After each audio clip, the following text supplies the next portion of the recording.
Good morning সকলোকে। আপোনালোকক কি বুলি ধন্যবাদ দিম মই ভাবি পোৱা নাই। যোৱাটো মিনি ব্লগত আপোনালোকে ইমান বেছি মৰম দিছে, তাৰ বাবে বহুত বহুত বহুত বেছি ধন্যবাদ। আশা কৰোঁ আগলৈ এনেকৈ মৰম দি যাব। আৰু আজি আহিলোঁ ব্ৰাইডেল বুকিং এটাৰ কাৰণে, লগতে পাৰ্টি মেকআপো বহুতকেইটা আছে। আপোনালোকে ভিডিঅ'টো শেষলৈকে চাই থাকিব, গোটেইখিনি দেখুৱাই আছোঁ।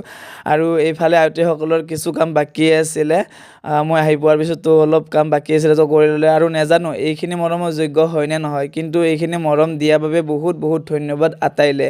লগতে আপোনালোককো বহুত বহুত ধন্যবাদ, আপোনালোকৰ বাবে মই এইখিনি আগবাঢ়ি যাব পাৰিছোঁ।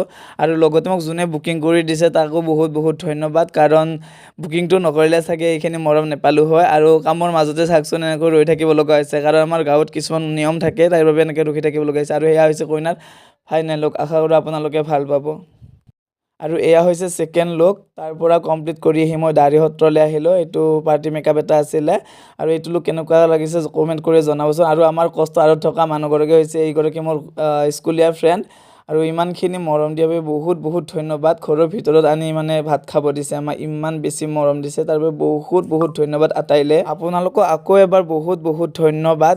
আৰু এই পাৰ্টি মেকআপকেইটা কেনেকুৱা হৈছে কমেণ্ট কৰি জনাব। আৰু আপোনালোকে আগলৈ এনেকুৱাকৈ মৰম দি যাব বুলি আশা ৰাখিলোঁ। ধন্যবাদ।